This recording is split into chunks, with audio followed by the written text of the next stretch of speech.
사랑하는 성도 여러분 안녕하세요. 9월 8일 온라인 새벽기도에 오신 여러분을 환영하고 축복합니다. 아침마다 새로 오신 하나님의 은혜가 오늘도 여러분을 찾아가시고 또 여러분의 하루를 붙잡아 주시기를 간절히 소원합니다. 오늘 우리에게 주시는 하나님 말씀은 창세기 41장 38절 말씀과 50절에서 52절까지 말씀입니다. 창세기 41장 38절과 50절에서 52절 함께 차여서 읽도록 하겠습니다. 먼저 38절입니다.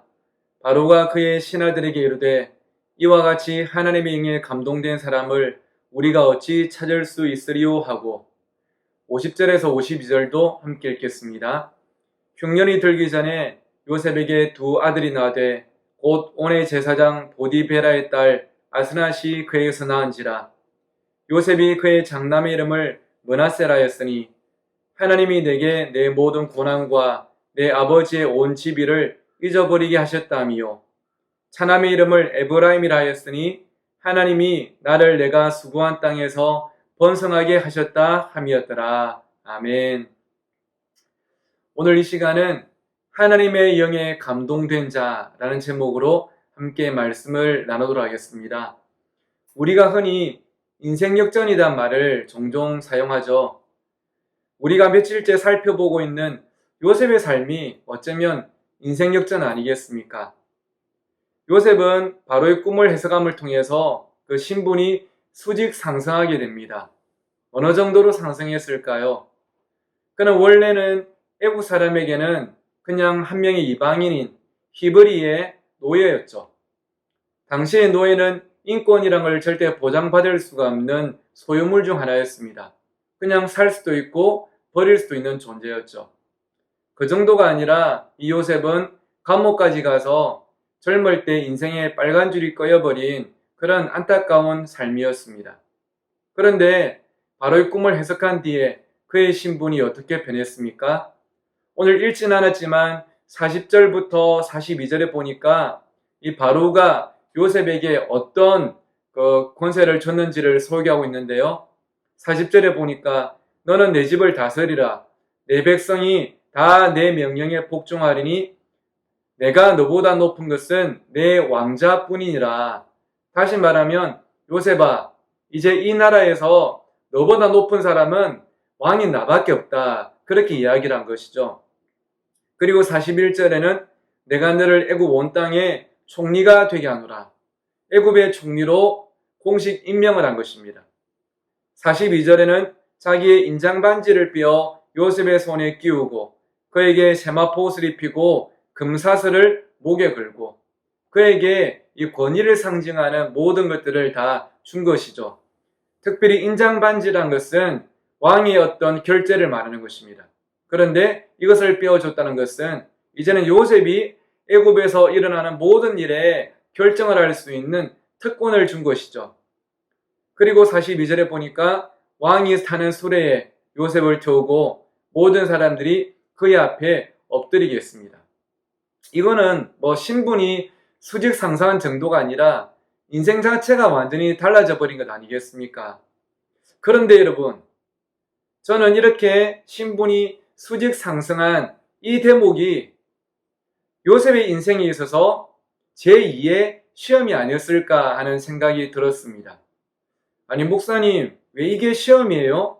라고 물으실 분이 계실지도 모르겠는데요. 우리가 흔히 시험이라고 하면 가난하고 몸이 아프고 고난당하는 것만 우리가 시험이라고 생각합니다. 하지만 그렇지 않습니다. 물론 가난하고 몸이 아프고 고난당하는 것도 시험이겠지만 이것보다 부유해지고 편안해지고 출산 것이 우리에게는 어쩌면 더 큰 시험일 수가 있는 것이죠. 많은 사람들이 어려울 때는 신앙생활을 잘하고 하나님을 붙잡다가도 상황이 달라지면 신앙을 포기해버린 것들을 우리가 주위에서 종종 보지 않습니까? 그렇기 때문에 요셉처럼 이렇게 신분이 완전히 바뀌어버린 것, 인생이 달라져버린 것도 그에게는 어쩌면 큰 영적인 시험이 찾아온 것이죠. 사람이 갑자기 가난해져도 믿음을 지키기 어렵겠지만 갑자기 출세를 하고 땅값이 올라서 부자가 되고 또 특별히 힘이 생기면 그 믿음을 지키는 것이 더 어려워지는 것입니다. 사람이 변해버리는 것이죠. 제가 중학생이 된 시절에 TV 드라마 중에 조형기 씨가 주연을 했던 완장이라는 드라마가 있었습니다. 아마 우리 부모님들, 어르신들 가운데는 보신 분들도 많이 계실 건데요. 이 조형기 씨가 연기했던 주인공 종술은 천안신분에서 갑자기 저수지 감시원이라는 완장을 하나 차게 되었습니다. 여기에 완장이 생긴 것이죠.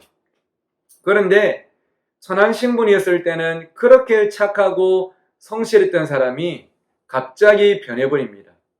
의시되고요, 뻐기고 사람들을 무시합니다. 무엇이 사람을 그렇게 갑자기 망치게 만들었습니까? 완장이었어요.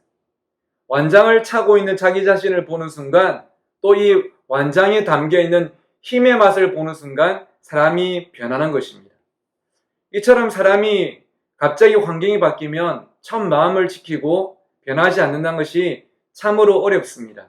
그래서 저는 요셉이 애굽의 총리가 된 이후에 그의 삶을 제가 더 주목하게 되었는데요.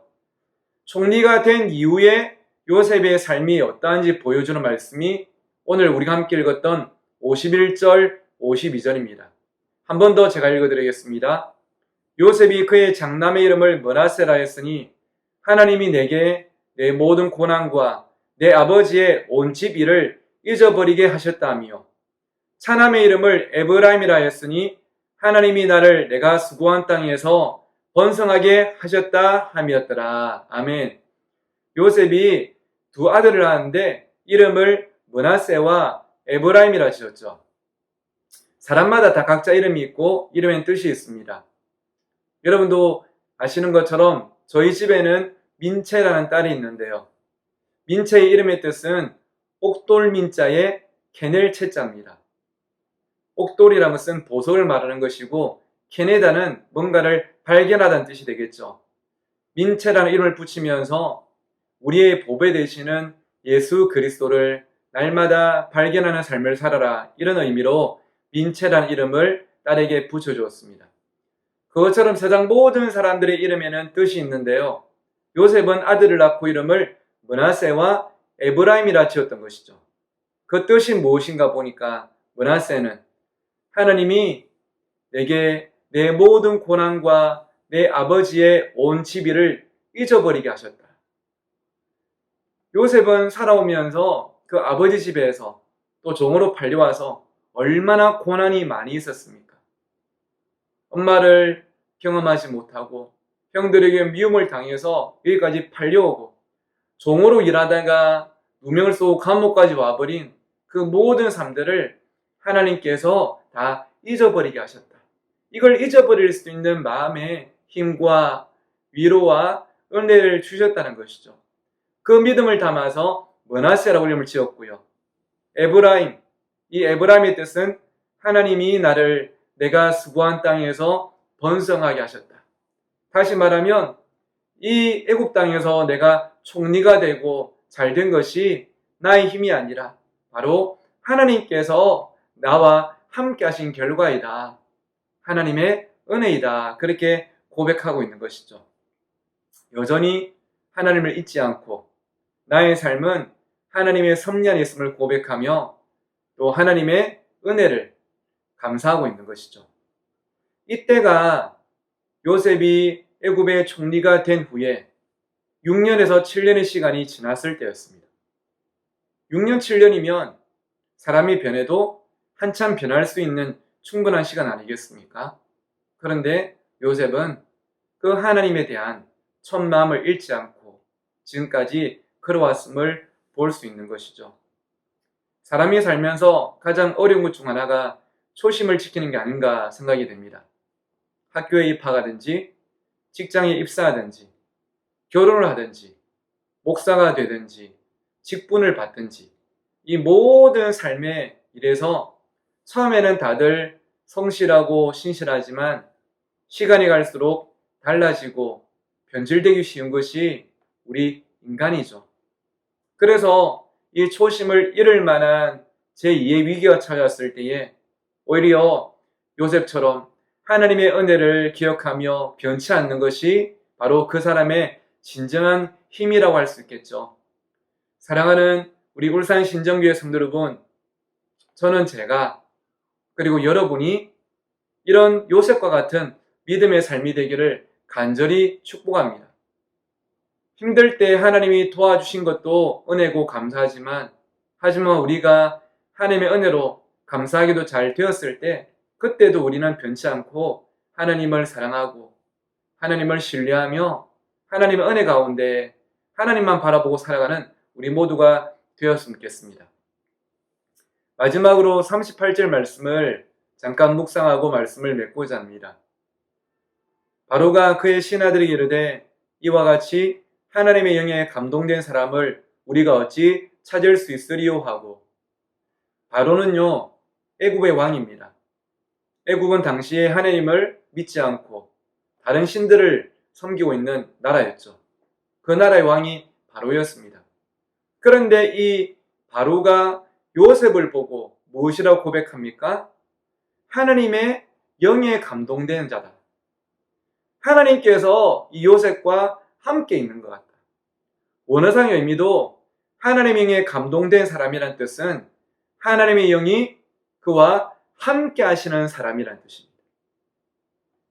이방인인 불신자인 바로가 보더라도 요셉의 삶에서 하나님이 함께 하심이 보이는 것이죠. 얼마나 멋지고 얼마나 아름답습니까? 우리가 이런 삶이 꼭 되었으면 좋겠습니다. 하나님의 영에 감동된 자, 하나님의 영이 함께 하시는 사람. 오늘 여러분 모두가 그런 사람으로서 각 가정과 직장에서 세상 가운데서 살아가시기를 간절히 소원하고 응원합니다. 오늘 이 시간 함께 나눌 찬양은 성도 여러분이 잘 아시고 좋아하시는 날마다 숨쉬는 순간마다 라는 찬양입니다. 저도 개인적으로 참 좋아하는 찬양인데요.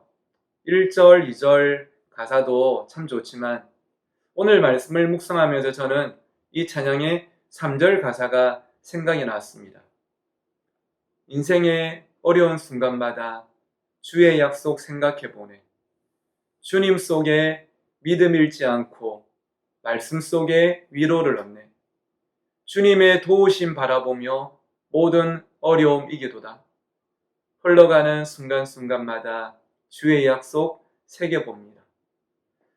어쩌면 아주 오래전에 요셉이 있던 애굽 땅에 이 복음성가가 있었다면 아마 요셉이 이 찬양을 자주 부르지 않았을까, 이런 저만의 어떤 상상을 해보게 됩니다. 참 힘든 순간마다 하나님의 은혜를 붙잡고 또 총리가 되어서 나의 삶을 돌아보니까 그 모든 것이 은혜였음을 고백하는 그 요셉.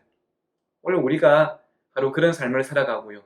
이 찬양이 여러분의 입술을 통해서 흥얼겨뤄지고 또 고백되는 이 하루가 꼭 되기를 간절히 축복합니다. 제가 기도하겠습니다. 하나님, 날마다 숨쉬는 순간마다 우리 앞에는 어려움이 참 많이 찾아옵니다. 하지만 하나님의 은혜로 그 모든 어려움들을 이겨내고 더욱더 귀하게 쓰임받는 우리 모두의 삶이 되게 하여 주시고, 하나님의 은혜로 우리가 잘 되었을 때에 그냥 변해버리는 사람이 아니라 오늘 요셉처럼 한결같은 사람, 여전히 하나님을 사랑하는 사람, 여호와의 영이 감동하고 함께 하시는 그런 우리 모두의 삶이 될수록 역사하여 주시옵소서. 감사하며 예수님의 이름으로 기도드립니다. 아멘.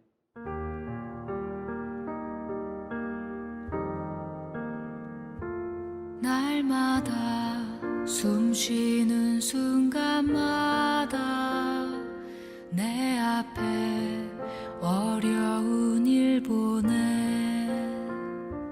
주님 앞에 이 몸을 맡길 때 슬픔 없네 두려움 없네 주님의 그 자비로운 손길 항상 좋은 것 주시도다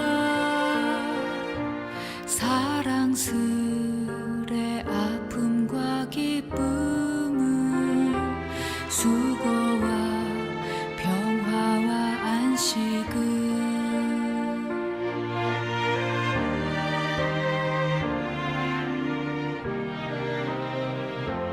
날마다 주님 내 곁에 계셔 자비로 날 감싸주시네 주님 앞에 이 몸을 맡길 때 힘주시네 위로함 주네 어린 나를 품에 안으시사 항상 평안함 주시도다 내가 살아 숨을 쉬는 동안 살피신다 약속하셨네